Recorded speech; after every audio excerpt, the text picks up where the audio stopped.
आजकल सहाफ़ी आज़ाद हैं या स्टेट के ग़ुलाम हैं? देखिए, सहाफ़ी इस मुल्क में कभी भी जो है ना वो आज़ाद नहीं है। पाकिस्तानी परचम लगे हैं, उनकी वीडियो अगर तुम्हारे चैनल पे चली तो तुम्हारी खैर देखो। 2000 से लेकर अब तक बात करें तो कोई 150 के करीब सहाफ़ी जो हैं वो मारे जा चुके हैं।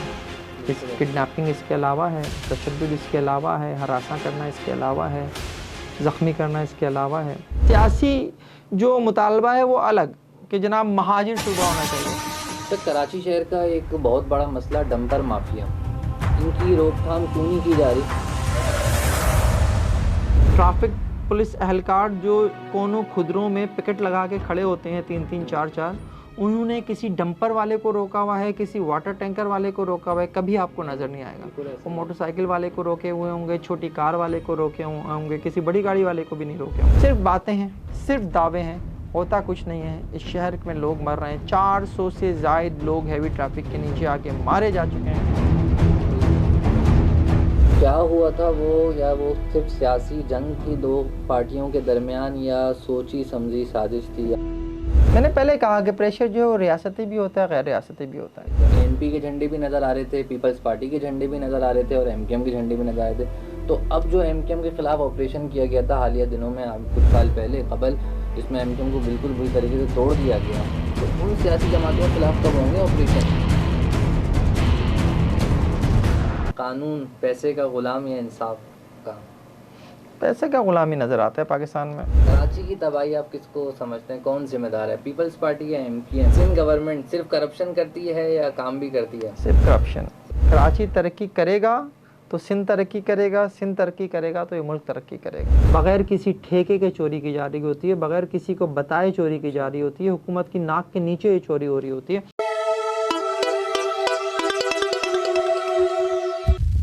अस्सलाम वालेकुम। आज एक बार फिर आपका मेज़बान मोहम्मद रैयान एक नए मेहमान के साथ हाजिर है। आज जो हमारे साथ शख्सियत मौजूद हैं, अगर मैं इनको कहूं कि ट्रेंड सेटर हैं पाकिस्तान में, तो मैं गलत नहीं हूँगा, क्योंकि पाकिस्तान में क्राइम शोज़ की बुनियाद रखने वाले मेरे दोस्त, मेरे भाई, बड़े भाई जनाब फ़हीम सिद्दीकी साहब ही। अल्लाह ताला ने इनको बेशुमार सलाहियतों से नवाजा, और मैं कहता हूँ कि जिसके पास बोलने की सलाहियत हो तो वो दुनिया पर हावी हो जाता है। तो मेरे भाई जनाब फ़हीम सिद्दीकी साहब हमारे साथ मौजूद हैं। अस्सलाम वालेकुम। वालेकुम अस्सलाम। कैसे हो? अल्लाह का शुक्र, आप कैसे हैं फ़हीम भाई? मजे बहुत शुक्रिया, आपने वक्त दिया मसरूफियात में से।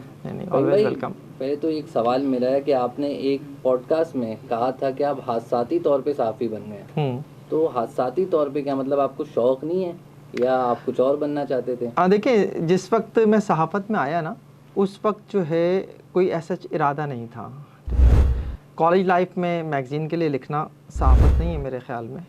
और मेरे जो मामू हैं वो भी एक जर्नलिस्ट हैं और वो प्रिंट मीडिया में हुआ करते थे। जिस वक्त जो है मैंने ज्वाइन किया, उस वक्त वो एक कराची के बड़े मशहूर इवनिंगर में जो है वो काम कर रहे थे, कौमी अखबार में।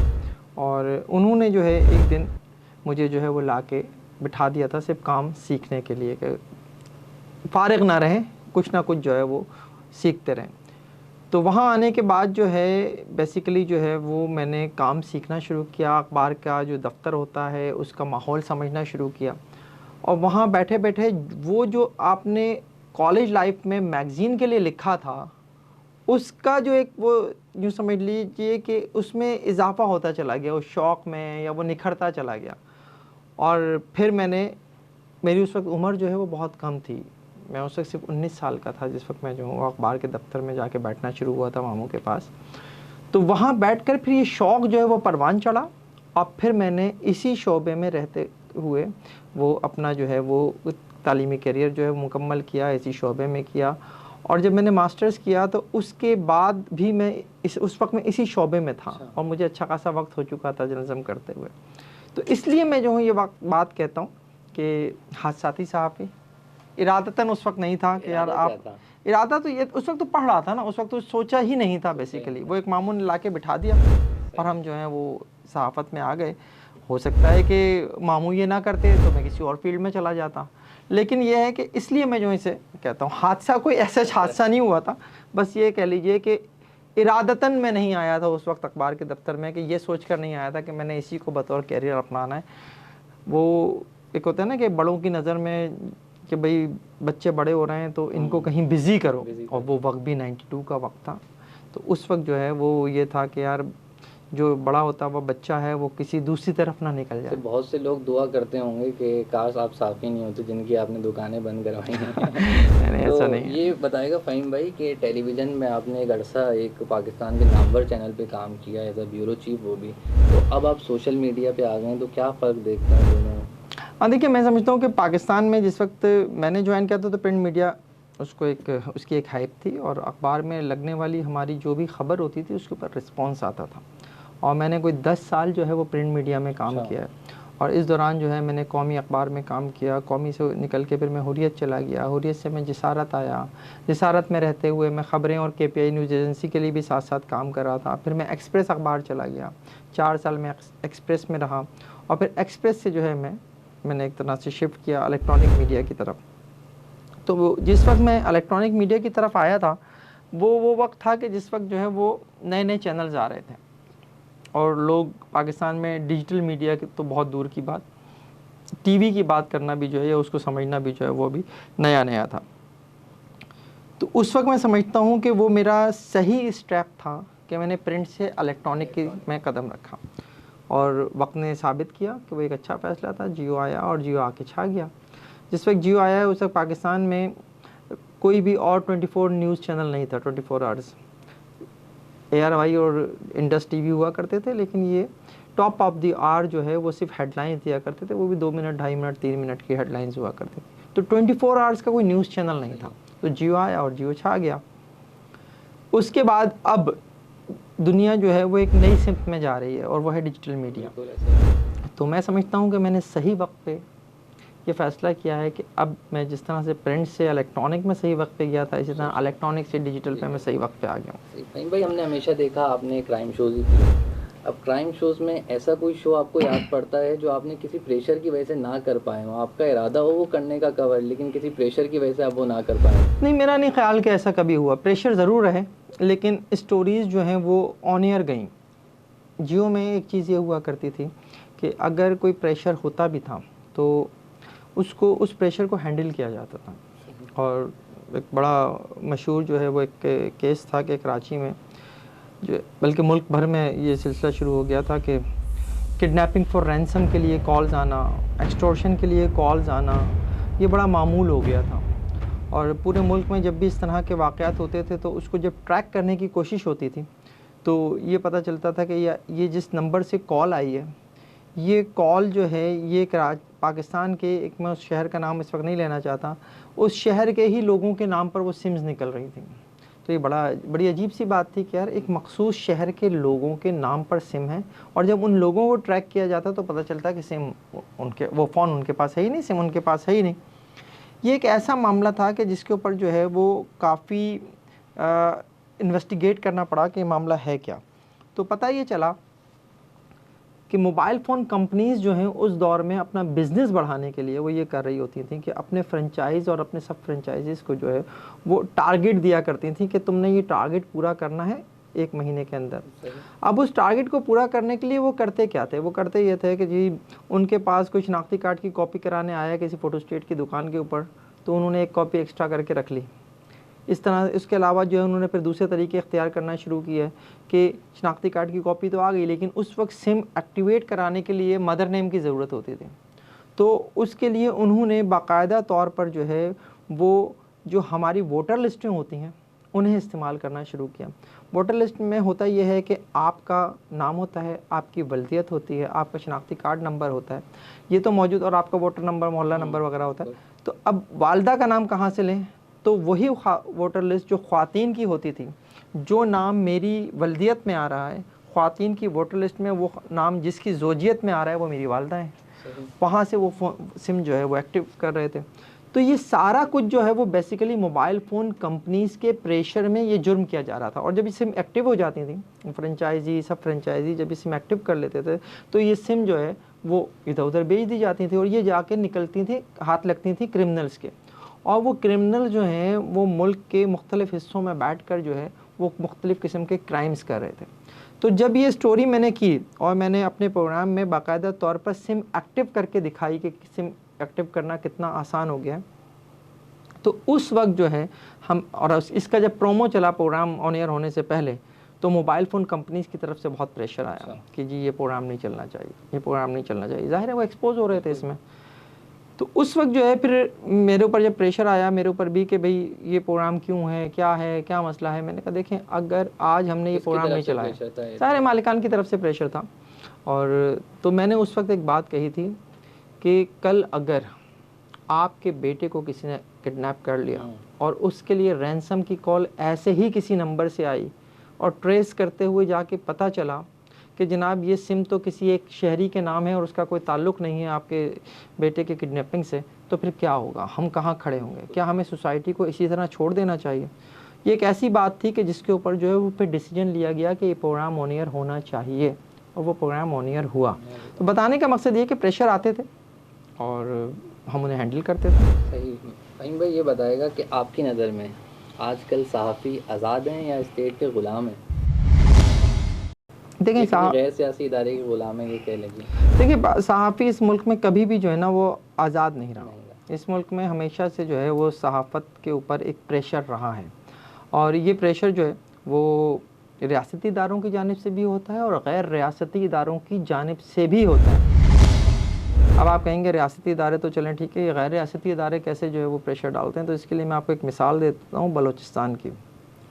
बलूचिस्तान में जब 14 अगस्त आता है या कोई ऐसा इवेंट आता है, तो वहाँ पर बाज़ इलाक़ों में सिचुएशन ये थी, और उसका नुकसान हमारे सहाफ़ी साथियों को उठाना भी पड़ा, कि फ़ोन आता था कि इलाके में जो 14 अगस्त के हवाले से पाकिस्तानी परचम लगे हैं उनकी वीडियो बनाओ और अपने चैनल को भेजो और कहो कि ये चलाएं। और दूसरी तरफ से फ़ोन आता था, इलाके में जो पाकिस्तानी परचम लगे हैं उनकी वीडियो अगर तुम्हारे चैनल पे चली तो तुम्हारी खैरियत नहीं है। तो ये दोनों तरह का प्रेशर जो है वो हमारे बलूचिस्तान के साथियों ने बर्दाश्त किया, और फिर जब कोई नहीं मानता तो उसे मिसाल भी बनाया जाता है। और इस मुल्क में जो है अगर हम 2000 से लेकर अब तक बात करें तो कोई 150 के करीब सहाफ़ी जो हैं वो मारे जा चुके हैं। इस किडनैपिंग इसके अलावा है, तशद्दुद इसके अलावा है, हरासा करना इसके अलावा है, ज़ख्मी करना इसके अलावा है। तो भाई आपके ऊपर भी ऐसे एक वाक़या हुआ था कि आपको उठा लिया गया था, इसके बारे में कुछ बताएगा? ये बिल्कुल हुआ था, 2015 की ये बात है। और जब मैं अपने घर से निकला, उस वक्त मैं नॉर्थ में रहता था, शादमान टाउन में रहता था। मैं अपने घर से निकला और अभी मैं सर्विस रोड पर ही था, सखी हसन के पास। तो वहाँ पे बाकायदा तौर पर वो पहले से मौजूद थे नाका लगा के, और जैसे ही मेरी गाड़ी उन्हें नज़र आई है तो उन्होंने मुझे रुकने का इशारा किया। अच्छा, पुलिस मोबाइल लगी हुई थी और कुछ एहलकार वर्दियों में थे, कुछ पुलिस की और कुछ जो है वो सादा लिबास थे। तो जैसे ही मैंने गाड़ी रोकी तो मैंने शीशा नीचे किया। मैंने कहा पहचानेंगे, छोड़ देंगे, जो भी बात होगी पूछ के। तो जैसे ही मैंने शीशा नीचे किया, फ़ौरी तौर पे मेरी गाड़ी का दरवाज़ा खोला गया, मुझे बाहर खींच लिया गया, मेरे ऊपर कपड़ा डाला गया, मुझे मेरी ही गाड़ी में पीछे बिठाया, दोनों साइड पे लोग बैठ गए और फिर जो है वो ले गए मुझे। तो ये जबर क्यों है सहाफ़ियों के साथ, क्या वजह थी? पुलिस वाले आपको ले गए, कोई जुर्म किया था आपने? ये पुलिस वाले नहीं थे, और आप कह रहे हैं पुलिस की वर्दी में थे। पुलिस की वर्दी में होने से पुलिस वाले तो नहीं हो जाते हैं। तो उस वक्त बेसिकली मैं कराची ऑपरेशन पर तनकीद कर रहा था, और मेरी तनकीद ये थी कि आपने ऑपरेशन करते हैं, आप रोज़ाना एक प्रेस रिलीज़ भेज देते हैं और आप कहते हैं कि जनाब आज इतने लोग पकड़ लिए, आज इतने लोग पकड़ लिए। तो कराची की जो जेलें हैं उनमें मिलाकर भी जो है ना वो 5000 से ज़ायद की जो है वो गुंजाइश नहीं है, और आपकी अगर प्रेस रिलीज़ ही में सिर्फ गिन लूँ तो 7000 से ज़्यादा लोग जो है आप गिरफ़्तार कर चुके हैं। तो कहाँ हैं ये लोग? ये तनकीद जो है वो उस वक्त जो है वो बुरी लग रही थी, और उसी को जो है वो बेसिकली एक मैसेज देने के लिए वो ये सब किया गया। अच्छा, हालिया दिनों में हमने एक वीडियो सोशल मीडिया पे और वॉइस नोट्स भी वायरल देखे कि कुछ सहाफ़ियों ने पाकिस्तान के मारूफ बिजनेसमैन से कुछ तोहफ़े तोहफ़े लिए हैं उनके हक़ में बोलने के लिए। और ऐसा होता है अक्सर कि हम देखते हैं कुछ सहाफ़ी किसी जमात के हैं, कुछ सहाफ़ी किसी जमात की साइड पे ले रहे हैं। ऐसा क्यों है? सहाफ़ी को तो न्यूट्रल होना चाहिए। बिल्कुल, सहाफ़ी को न्यूट्रल होना चाहिए। और ये वीडियो या ये ऑडियो मैसेजेस जो हैं आज के नहीं हैं, ये काफ़ी पुराने हैं, आज से मेरा ख्याल है 10 साल पुरानी वीडियो है, और ये बिल्कुल है। और वो जो लिस्ट है मैं समझता हूँ वो भी ठीक है। और हमारे यहाँ जो है वो ख़ास तौर पर एक मख़सूस इलाके के लोगों का ये एक स्टाइल रहा है जर्नलिज़्म का, चाहे प्रिंट मीडिया हो चाहे इलेक्ट्रॉनिक मीडिया हो, वहाँ पर लिफाफा सहाफ़त जो है वो थोड़ी ज़्यादा है, और ज़्यादातर लोग आपको उसमें जो है, बल्कि मैं समझता हूँ कि 99% लोग जो हैं आपको वहीं के मिलेंगे, और वो एक वजह है। और आपका सवाल का जो दूसरा पार्ट है कि क्या सहाफ़ी को न्यूट्रल नहीं होना चाहिए, बिल्कुल न्यूट्रल होना चाहिए। सहाफ़ी अगर न्यूट्रल नहीं होगा और उसकी ख़बर से, उसके तज़किये से, उसके कॉलम से अगर जो है वो नज़र आएगा कि वो जानिबदार है, तो फिर वो सहाफ़त नहीं है। ऐसा ही है। और ये हमारे यहाँ बदकिस्मती के साथ जो है वो हो रहा सहाफ़ी है। लिफाफे लेते हैं या नहीं लेते, आपके ख्याल में ऐसी सच है या बिल्कुल होता है। गलत मैंने है? तो कहा आपसे कि हमारे यहाँ जो है वो लेते हैं। एक पंजाब की सहाफ़त में ख़ास तौर पर जो है वो ये चीज़ है, और वहाँ लिफाफा सहाफ़त होती है। मैं इसे येलो जर्नलिज़्म कहता हूँ, और सिर्फ वहाँ नहीं, ऐसा नहीं है कि सिर्फ वहीं होती है, कराची में भी ऐसे कोई बड़े डेफिनेटली होती नाम है। हैं जो लेते हैं आपकी नज़र में, ऐसे कोई पाकिस्तान में बड़े सहाफ़ी? देखिए, मेरे पास कोई सबूत तो नहीं है, नहीं। ना तो मैंने किसी को लेते देखा है, लेकिन वो जिस ऑडियो की जिस उसकी बात आप कर रहे हैं लिस्ट की, वो लिस्ट जब सामने आई थी तो उसकी कोई तरदीद किसी जानिब से सामने नहीं आई ऐसा ही थी। है। तो और अगर किसी ने नहीं लिया था और उसका नाम उस लिस्ट में था, तो वो कह सकता था कि मेरा नाम गलत है इस लिस्ट में। ऐसा नहीं हुआ। अच्छा, हम देखते हैं जो भी हुकूमत आती है वो अपने मुखालिफ के ऊपर घेरा तंग कर देती है। अब इमरान खान के दौर में नवाज़ शरीफ साहब, और नवाज़ शरीफ साहब के दौर में इमरान खान साहब, तो क्या मीडिया दिखाता जो है वो सही दिखाता है या सिर्फ स्क्रिप्ट पढ़ता है जो उनको दिया जाता है? नहीं, आपके सवाल जो है वो दो हिस्सों में। एक तो ये कि जो कुछ अब हुकूमत और अपोजिशन में रहते हुए सियासी जमातें एक दूसरे के ख़िलाफ़ करती हैं, वो तो है, मुखालिफ वो तो सही है, लेकिन जो उसके बारे में बता रही होती है मीडिया, वो स्क्रिप्ट पढ़ रहा होता है मीडिया या हकाइक सामने लेके आ रहा होता है? दोनों बातें होती हैं। वो चीज़ें, वो हक़ाइक़ जो उस हुकूमत के इक़्तिदार में रहते हुए सामने नहीं लाए जाते, वो उसके अपोजिशन में जाने के बाद जो है वो लाए जा रहे होते हैं। अब उसके पीछे भी कहानी वही होती है बेसिकली कि हुकूमत में है तो ज़ाहिर है हुकूमती दबाव है, ख़बर नहीं आ सकी सामने, और अगर ख़बर आई भी तो उसके ऊपर इतनी बात नहीं हुई। लेकिन जब हुकूमत से जाते हैं तो केसेस बनते हैं फिर, और हमारे यहाँ ये बड़ा आम सा एक तरीक़ेकार रहा है कि जब कोई भी अपोजिशन में जाता है, कोई भी हुकूमत में आता है, तो जो अपोजिशन में जाता है उसके ख़िलाफ़ फिर मुकदमात बनाने के लिए पुलिस का सहारा लिया जाता है। अब तो उसके बाद नैब भी मौजूद है, नैब का सहारा लिया जाता है, FIA का सहारा लिया जाता है। तो जो भी रियासती इदारे हैं उनका सहारा लेकर अपनी अपोजिशन के ख़िलाफ़ जो है वो मुकदमा दर्ज किए जाते हैं। माजी में तो सियासतदानों के ख़िलाफ़ जो है वो भैंस चोरी के मुकदमात भी होते थे, साइकिल चोरी के मुकदमात भी होते थे। ये जो चौधरी परवेज़ इलाही जो वज़ीर आला पंजाब भी रहे, इनके वालिद चौधरी ज़हूर इलाही के ख़िलाफ़ साइकिल चोरी का मुकदमा भी बना था। के भी होते हैं आजकल माशाल्लाह, बड़ी बड़ी सीटों पे बैठे हैं। हाँ, तो ये जो है ये होता है, ठीक है, और गलत है, बिल्कुल गलत है, नहीं होना चाहिए। लेकिन क्या करें कि सिस्टम ही कुछ ऐसा बन गया है कि हम एक दूसरे को नीचा दिखाने के लिए, एक दूसरे को दबाने के लिए, उसकी मकबूलियत को कम करने के लिए वो तमाम टूल्स इस्तेमाल करते हैं जो रियासत में मौजूद हैं।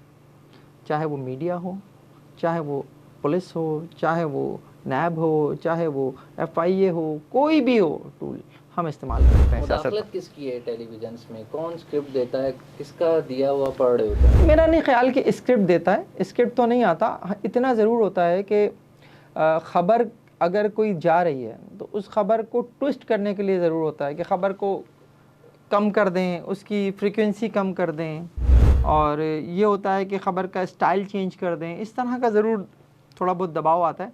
देखिए, ये तो एक है कि अगर मैं रियासत के हवाले से बात करूं तो ये ज़रूर होता है कि जी ये बात अगर ऑन एयर होगी तो इससे रियासत को जो है वो नुकसान पहुंच सकता है।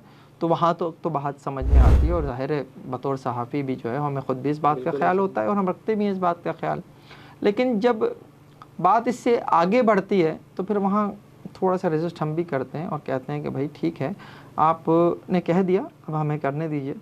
तो उसके बाद जिस हद तक ख़बर को ट्विस्ट किया जा सकता है वो करते हैं, बिटवीन दी लाइंस कहने की कोशिश करते हैं।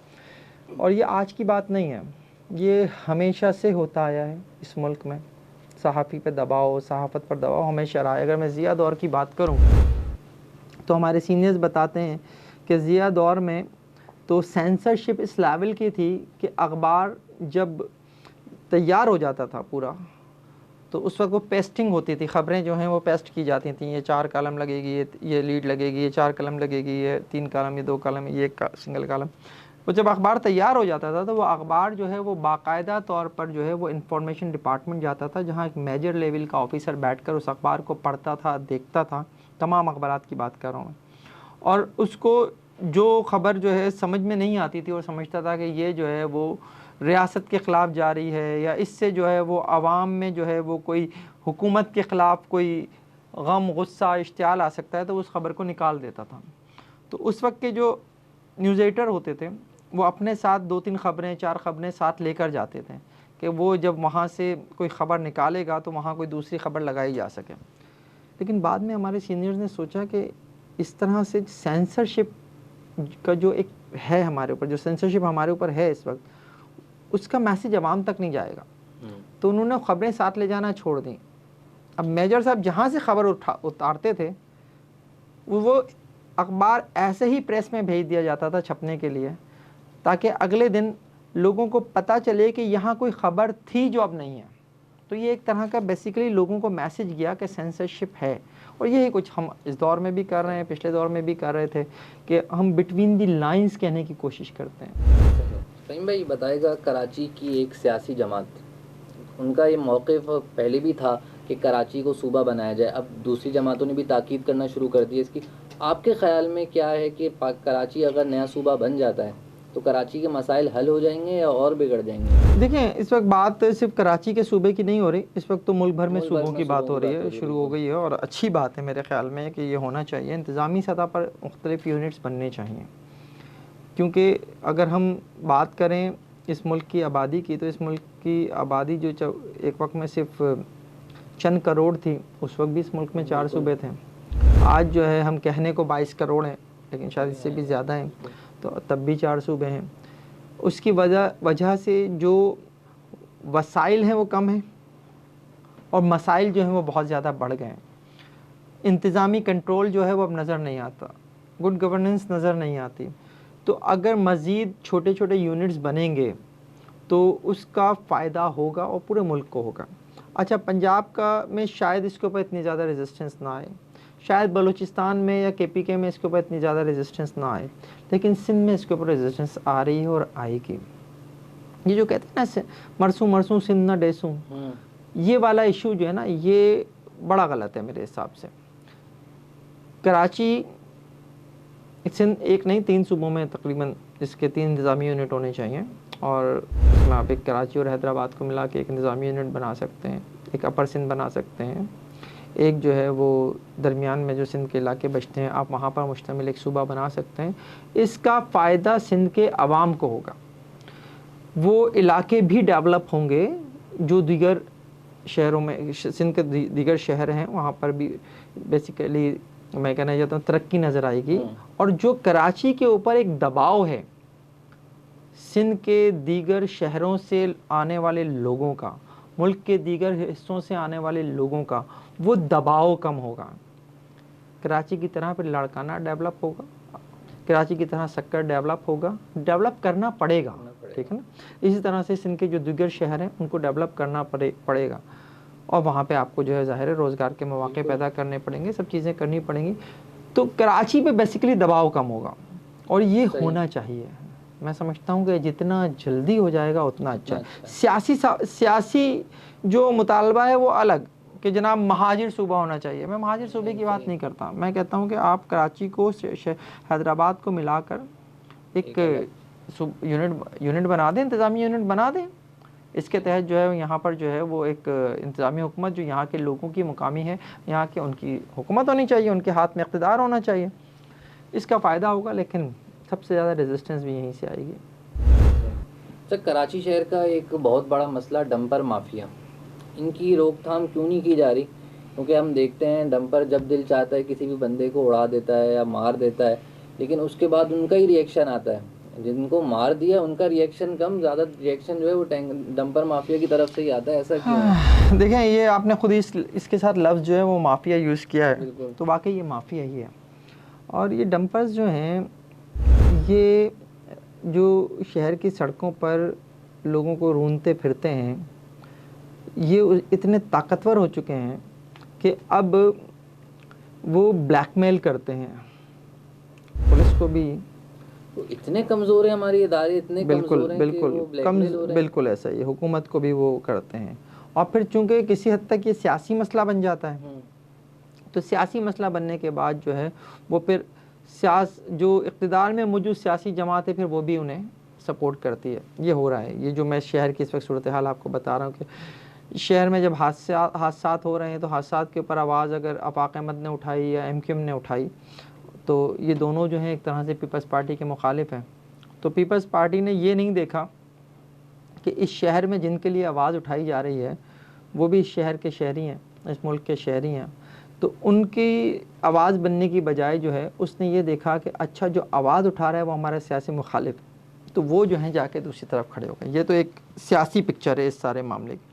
लेकिन दूसरी जानिब जो ये माफिया है, ये माफिया, मैं हमेशा ये बात करता हूँ कि डंपर्स जो हैं इनका सबसे बड़ा मसला ये है कि ये रात को जब आप, ये जो हालिया वाक़या जिसकी तरफ शायद आप, जिसके सब सवाल आपने किया है, सगीर सेंटर वाला वाक़या, ये रात को कहाँ से आ रहा था मिट्टी लेके?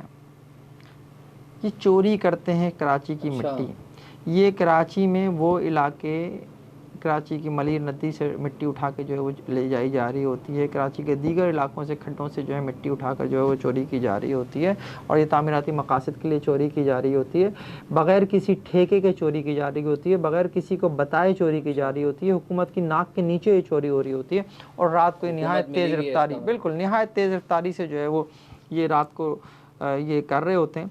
और अभी जो हालिया वाक़या आप उसमें देख लीजिए, जो वो है अपना ड्राइवर है, उसके पास लाइसेंस नहीं था। ऐसा ही होता है। और वो हाँ, और उसके बाद जो कुछ पुलिस की जानिब से किया गया वो इंतहाई मेरे ख़्याल में जो है वो काबिल मज़म्मत था, क्योंकि एक ब्लाइंड FIR की गई। ब्लाइंड FIR वो होती है जिसमें जो है आप लिख दें कि जनाब 70-80 नामालूम अफराद, अब आपके पास इख्तियार है कि आपने 70-80 नामालूम अफराद पूरे करने हैं। और जब ऐसी FIR होती है तो थाने में मिठाइयाँ बंटती हैं हमारे यहाँ तो। और उसके बाद ये होता है कि जी अब एक ओपन है उनके पास, फ्री हैंड है उनके पास कि भाई जाएं और लोगों को उठा के लाएं। तो कराची का फयाज़ प्लाज़ा हो गया, सगीर सेंटर हो गया, अब्दुल्ला सेंटर हो गया, पिरामिड हो गया, और आसपास के जो और इलाके थे वहाँ पे पुलिस ने छापे मार मार कर नौजवानों को उठाया है। तो भैया आप बहुत हल्का-खेज़ इंकिशाफ ऐसे कर ही रहे है, हैं ऐसे ही है, ऐसे ही है, ऐसे ही है।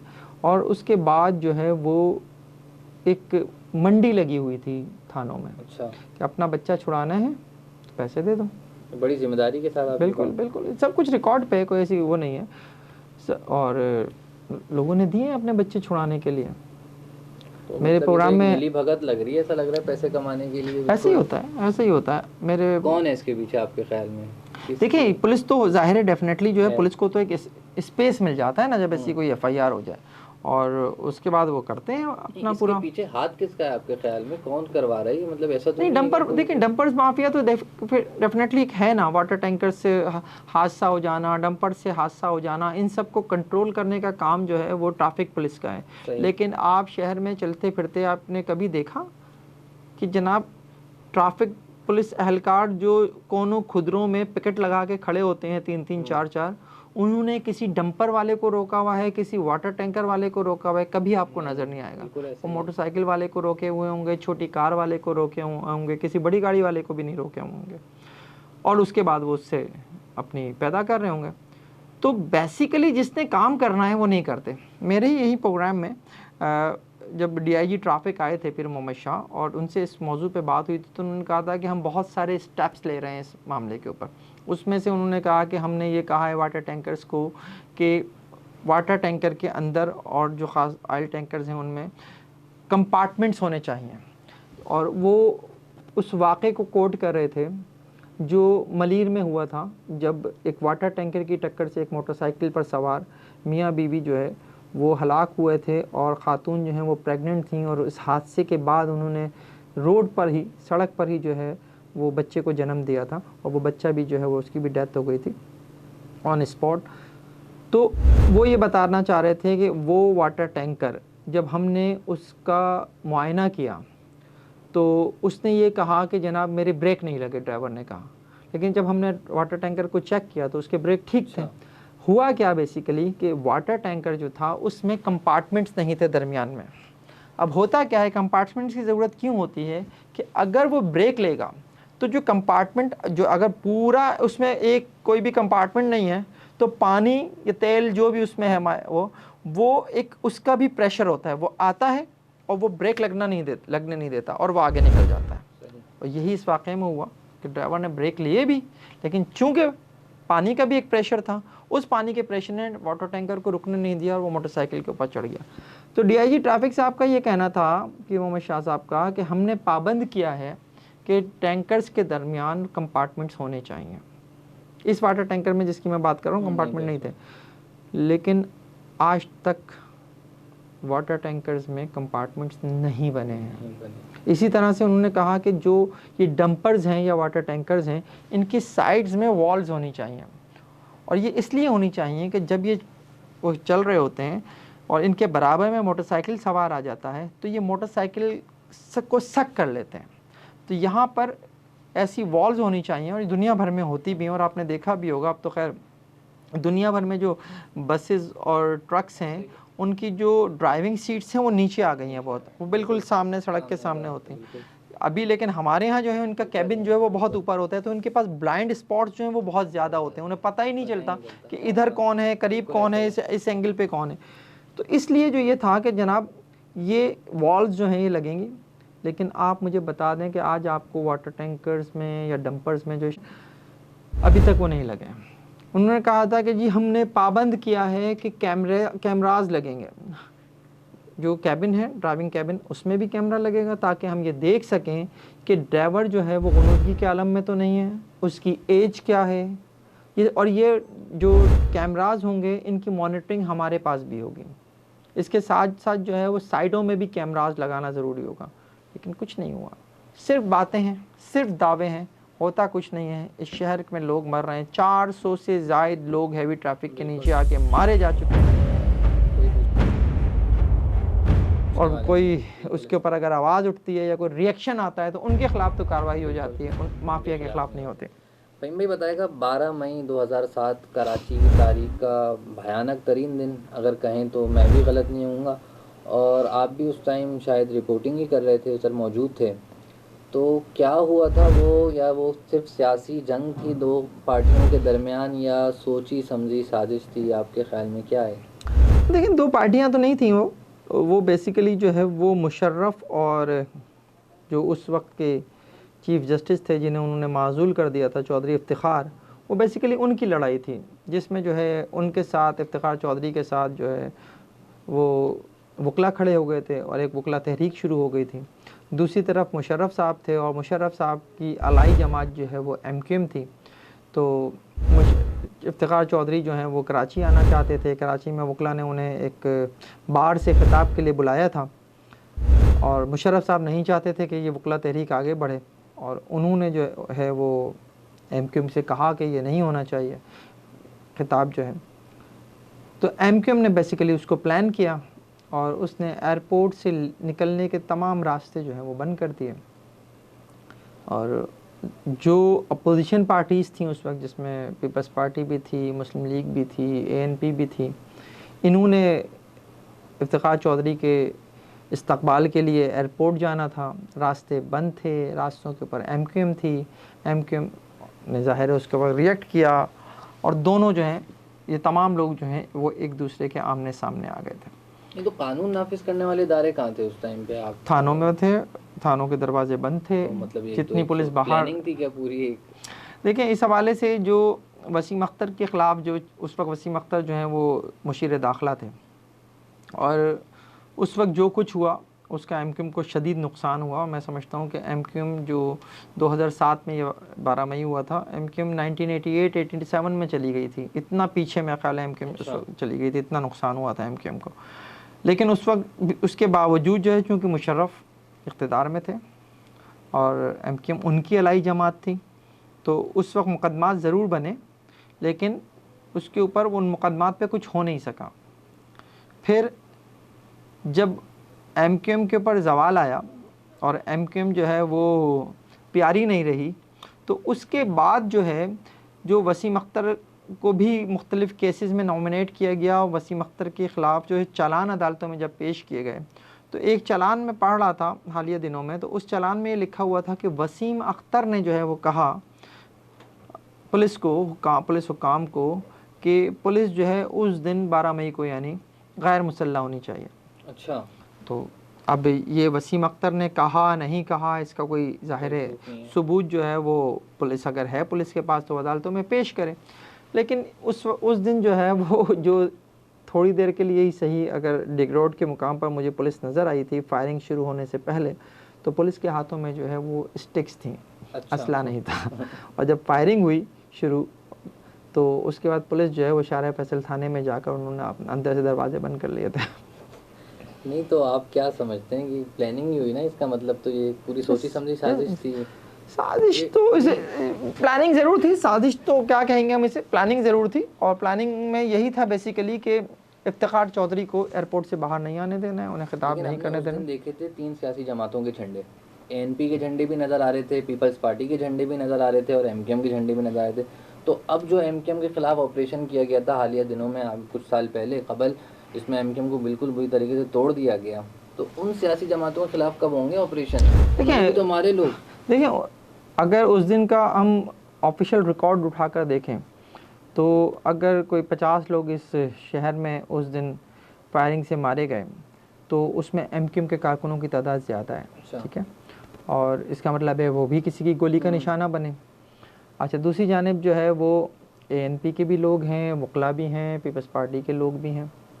लेकिन इन तमाम लोगों को के कत्ल के जो मुकदमात हैं उनमें कोई गिरफ़्तारी ऐसे हमें नज़र नहीं आती। एमकेएम के चंद लोग ज़रूर हमें गिरफ़्तार होते हुए नज़र आते हैं, लेकिन वो भी ऑपरेशन के बाद, जब 2013 में ऑपरेशन शुरू हो गया उसके बाद। यकीनन इस शहर में लोग मरे हैं और जो भी मारने वाला है उसे पकड़ा जाना चाहिए था, लेकिन अफसोस कि नहीं पकड़ा गया। और मैं ये बात सिर्फ मुशर्रफ की हद तक नहीं कहता, मैं तो इफ्तिखार चौधरी के लिए भी कहता हूँ कि जब वो बहाल कर दिए गए थे उसके बाद उन्होंने कौन से जो है वो 12 मई के केसेस खोल लिए, खोलते हैं ना 12 मई के केसेस, लेकिन उन्होंने भी चुप साधे रखी। तो हमारे यहाँ होता यही आया, अफसोस के साथ कहना पड़ता है कि कारकुन ही मरता है, लीडर मज़े करता है, चाहे लीडर किसी भी सतह का हो। बिल्कुल ऐसे ही हम पाकिस्तान में देखते हैं, कानून उसी का है जिसके पास पैसे हैं। आजकल एक हालिया आप एक वाक़े पे बहुत आपकी वर्किंग नज़र आती है, मुस्तफ़ा आमिर कत्ल केस। तो क्या आप समझते हैं अरमागान को सज़ा होगी या कुछ टाइम बाद वही पैसे देके वो भी बाहर आ जाएगा? देखिए, मुस्तफ़ा आमिर कत्ल केस की अगर मैं बात करूँ ना, तो अभी तक तो उसके ख़िलाफ़ एविडेंस पुलिस के पास आए हैं जो वो अच्छे हैं। तो हम देखते हैं बहुत, शाहरुख जतोई आप देखें, सबके पास शाहरुख जतोई केस में तो ठीक है सज़ा हो गई थी, उसके बाद जो है वो उनमें दोनों पार्टीज़ में जो है वो एक तरह से मुसालहत हो गई। लेकिन इस केस में अभी तक मुझे मुसालहत का तो कोई इम्कान नज़र नहीं आ रहा, और जो एविडेंस हैं वो अच्छे कलेक्टिव हैं और जो पुलिस ने किए हैं अभी तक, उसमें ख़ास तौर पर जो है उस शिराज का स्टेटमेंट बहुत इम्पॉर्टेंट है।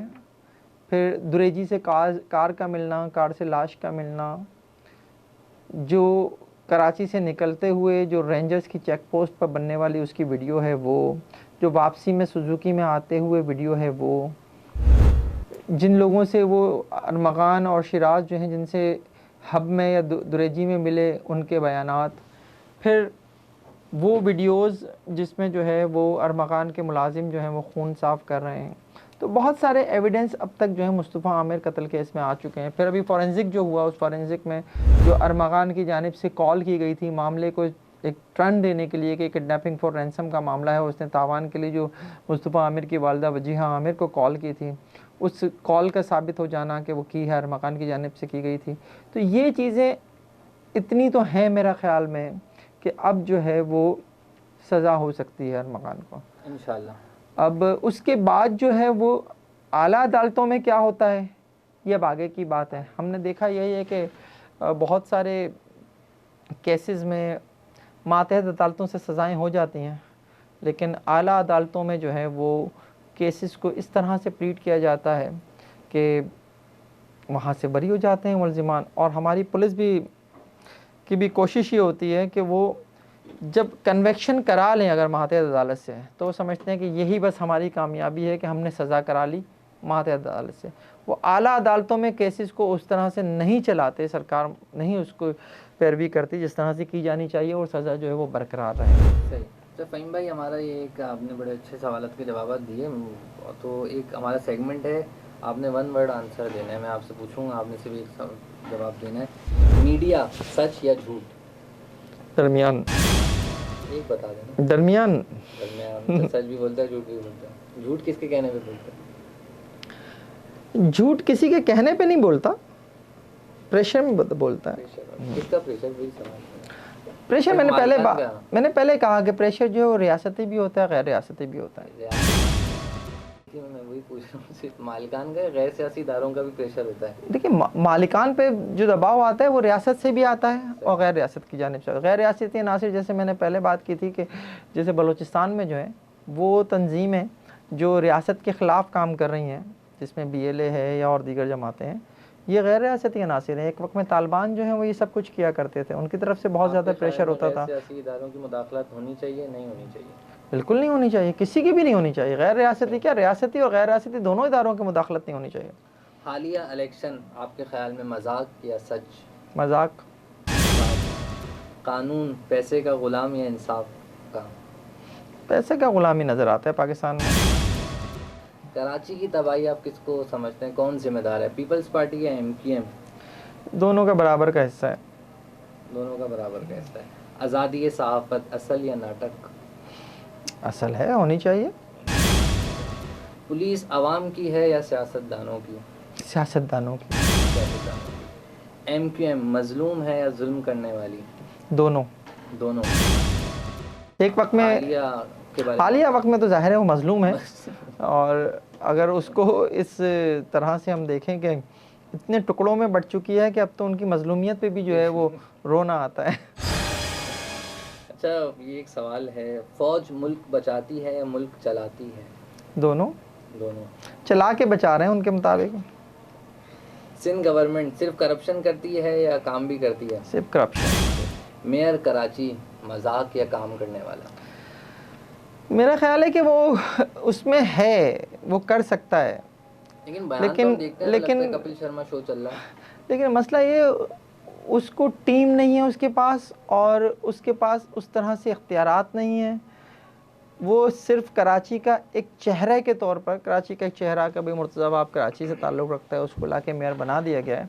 अदरवाइज़ वो बेचारा कर कुछ नहीं पा रहा। उसके आसपास जितने भी लोग हैं वो सारे वही हैं जो पीपल्स पार्टी की एक फ़िक्री सोच के तहत आगे बढ़ते हैं कि कमाओ। भाई आपने कहा इख्तियारात नहीं है, तो इख्तियारात किसके पास हैं? जब जो मेयर आता है वो कहता है इख्तियारात नहीं। मैंने इख्तियारात उस सेंस में नहीं बात की, मैंने इख्तियारात सेंस में बात की कि जो कुछ इस शहर में माजी में पीपल्स पार्टी ने खुद ही किया है, अपने पैरों में खुद ही कुल्हाड़ी मारी है कि लोकल बॉडीज़ एक्ट में जो तरमीम उन्होंने की, और उसके तहत उन्होंने जो कराची में लैंड कंट्रोल के इदारे हैं जो एक वक्त में नाजिम के पास हुआ करते थे, KDA, MDA, Malik development authority, अलियारी डेवलपमेंट अथॉरिटी, ये मेयर से ले लिया।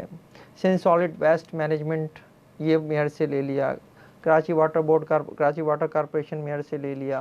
SBCA, Karachi building control authority को SBCA बनाकर वो मेयर से ले लिया। और फिर इस शहर में जो है वो सिविक बॉडीज़ जो हैं वो बेपनाह हैं। अब वो कोई 25 के करीब जो है शहर में सिविक बॉडीज़ हैं। कंटोनमेंट बोर्ड्स अलग हैं, DHA अलग है, KPT अलग है, बिनकास पोर्ट कासिम अलग है, वफाक के दीगर इदारे अलग हैं। तो इन सब की मौजूदगी में इस शहर का यही हाल होना था। तो इसलिए मैं कहता हूँ कि वो इस हद तक तो कम से कम बेख्तियार है कि ये शहर इतने सारे इदारों में बटा हुआ है कि एक मेयर क्या कर सकता है अकेला। हाँ, एक होती ना कमांड कि भाई ठीक है सिविक बॉडीज़ बहुत सारी हैं, लेकिन इन सब के ऊपर जो है मेयर है, तब तो शायद हम मेयर से सवाल कर सकते थे। लेकिन मैं अपनी ही बात की अगर नफ़ी करते हुए थोड़ा सा आगे बढ़ूँ तो पूरा कराची ज़ाहिर है अगर इतनी सिविक बॉडीज़ में बटा हुआ है, और हम पूरे कराची की बात करते हुए अगर हम कहते हैं तो मेयर के पास है कि जी मैं अकेले थोड़ी कर सकता हूँ, मैं अकेला थोड़ी हूँ। लेकिन उसके पास अगर कराची का 23% भी है तो कराची की 70 से 80% पॉपुलेशन जो है ना इस 23% में रहती है। सही। तो कराची का सिर्फ 23% आपके पास ज़रूर है, लेकिन कराची का 70 से 80% जो लोग हैं कराची के वो आपको वोट करके जो है लाए हैं, आपने उनकी खिदमत करनी है। आप उस 23% को ही जो है ना वो फोकस करके अगर ठीक कर लें तो आपकी बड़ी नवाजिश होगी। लेकिन एक और प्रॉब्लम भी है जो मैंने शुरू में आपसे कहा कि जनाब कराची में ख़ास तौर पे जो सिंध लोकल गवर्नमेंट एक्ट में तरमीम पीपल्स पार्टी ने की 2013 में, उसके तहत जो है वो आपने टाउन चेयरमैन बना दिया। अब 29 तो टाउन है, उनमें जमात इस्लामी भी है बहुत से टाउन्स में। अब एक नाला जो छोटा नाला है जो टाउन की हदूद में आता है वो टाउन ने उसकी सफाई नहीं की। जो नाला जो है बड़ा वो जो केएमसी की हदूद में आता है मेयर ने उसकी सफाई करा दी। अरे छोटे नाले से पानी बड़े नाले में आना है ना, तो छोटा नाला अगर साफ़ नहीं हुआ है और आपकी और जमात इस्लामी की आपस में कोऑर्डिनेशन नहीं है तो सफ़र तो कराची कर रहा है ना, तो जिम्मेदार सब हैं। सही। बस आखिरी सेगमेंट की तरफ बढ़ रहा हूँ मैं एक नाम लूँगा, आपने कोई भी मशवरा उनके लिए आपके लिए भी हो। इमरान खान। इमरान खान जारी रहे उसकी जद्दोजहद। नवाज शरीफ साहब तो मेरा ख्याल है कि अब स्क्रीन से तो आउट हो ही चुके हैं और अल्लाह करें वापसी होगी एंट्री सियासत में, मतलब मुझे नहीं लगता। अब अल्लाह करने का वक्त है उनका। आसिफ अली जरदारी। अल्लाह उनको सेहत दे। बिलावल भुट्टो। मशवरा देना है वैसे, आपने दुआ नहीं देनी, मशवरा देना है। आसिफ अली जरदारी साहब के लिए यही है कि अल्लाह उन्हें सेहत दे और वो जो हैं चूँकि सिंध से उनका ताल्लुक़ है, कराची सिंध का हिस्सा है, तो खुदा के लिए कराची की तरक्की का सोचें। कराची तरक्की करेगा तो सिंध तरक्की करेगा, सिंध तरक्की करेगा तो ये मुल्क तरक्की करेगा। बिलावल भुट्टो साहब जो हैं उन्हें पीपल्स पार्टी की जो एक माजी की सियासत है उससे थोड़ा सा निकल के आगे आना होगा और उन्हें जो यंग जनरेशन है, जो नौजवान नस्ल है पाकिस्तान की, उसको थोड़ा सा फोकस करना होगा, बिल्कुल उस तरह से जिस तरह से पीटीआई ने किया। उनका फ़ैन क्लब नहीं है, वो फ़ैन क्लब जो है वो होना चाहिए ख़ास तौर पर। शहबाज शरीफ। माइक तोड़ना बंद कर दें यार। अल्ताफ़ हुसैन के लिए देखें सिंपल यही है कि उन्हें अब सियासत में मुझे मौका मिलता नज़र तो नहीं आ रहा और सेहत के भी मसाइल हैं और अगर फ़ौज उनको किसी वक्त मौका दे देती है तो उसके लिए ज़रूरी है कि अल्ताफ़ साहब जो हैं वो जो फ़ौज के ख़िलाफ़ उनके बयानात हैं ख़ास तौर पर उनके ऊपर थोड़ा सोचें, उसके ख़िलाफ़ बोलना कम करें और ये सोचें कि अगर आज भी उनकी ऑन ग्राउंड कोई सपोर्ट है तो वो सपोर्ट किस तरह से जो है इस शहर के लिए और इस कौम के लिए फ़ायदेमंद हो सकती है। अगर उसके लिए उन्हें अपने उन बयानात से पीछे हटना पड़े जो वो गैर ज़रूरी तौर पर मेरे ख़्याल में फ़ौज से मुतालिक दे रहे होते हैं तो वो ज़्यादा अच्छा होगा। मरियम नवाज़ तो एक चेहरा है मुस्लिम लीग नून का, सॉफ्ट फेस, और डिलीवर ज़ाहिर है उन्होंने नहीं करना। सियासतदान नहीं समझते आप? मैं नहीं समझता मरियम नवाज़ को सियासतदान। वो एक सॉफ्ट फेस है, जिस तरह से एक वक्त में हर सियासी जमात के पास ही होते हैं ऐसे सॉफ्ट फेस। जैसे एमक्यूएम के पास एक वक्त में जो है मुख्तलिफ़ किस्म के सॉफ्ट फेसेस थे, हैदर रिजवी, फैसल सब्ज़वारी, इस टाइप के लोग, तो ये सॉफ्ट फेसेस होते हैं। पीपल्स पार्टी के पास भी हैं, सबके पास होते हैं। मौलाना फजलुर रहमान। मौलाना साहब मेरा ख़्याल है कि उनके वो अल्लाह तो करते ही रहते हैं, थोड़ा सा मज़ीद लो लगा लें। बस साफ़ियों की तरफ आ रहा हूँ मैं, आपने कोई एक साफ़ी चुनना है, मैं बस नाम लूँगा, वसीम बदामी या सोहेल वराइच। वसीम बदामी इज़ नॉट अ जर्नलिस्ट मेरे ख़्याल में, और दोनों के अगर प्रोफेशनल कैरियर की मैं बात करूं तो सोहेल वराइच ने प्रिंट में भी काम किया है और इलेक्ट्रॉनिक में भी काम किया है, वो बड़ा नाम है सहाफ़त का। हालिया एक बहुत बड़ी गलती उन्होंने ज़रूर की है जो सहाफ़ती बददियानती भी है। तो उसके ऊपर खैर वजाहत भी वही दे सकते हैं कि उन्होंने ऐसा क्यों किया। मैं शुएब बड़ाइच की बात कर रहा हूँ, तो उन्होंने जो उनका फील्ड मार्शल का के साथ जो एक टेबल पे हुई गुफ्तगू को उन्होंने इंटरव्यू की शक्ल दे के जिस तरह से कॉलम लिखा है, उसके ऊपर वजाहत भी वही दे सकते हैं कि उन्होंने ऐसा क्यों किया। आई नहीं है अब तक वैसे। इमरान रियाज खान या इरशाद भट्टी? आपका फिर वही बात, और फिर मैं वही कहूँगा कि ये सब जो है ना, ये पैराशूटर हैं। मैं इन्हें ऐसे जर्नलिस्ट इसलिए नहीं कहता कि ये लाइन टो करने वाले लोग हैं, कभी किसी की लाइन कभी किसी की लाइन, तो ये सहाफ़त नहीं है। इकरारुल हसन या कामरान खान? कहाँ दो लोगों को मिला रहे हो यार, दोनों का मवाजना नहीं है। इकरारुल हसन आपके ख्याल में जो प्रोग्राम्स करते हैं वो हकीकत के मबनी पे होते हैं? उन पर अक्सर इल्ज़ामात लगते रहते हैं इकरारुल हसन पे कि यार मेरा जूनियर है, मैं उसके बारे में कुछ नहीं कहना चाहूँगा। और कामरान खान के साथ भी मैंने काम किया है, तो कामरान खान का लेकिन इतना ज़रूर है कि उसका भी एक प्रिंट मीडिया का एक बड़ा उसका एक कैरियर है, और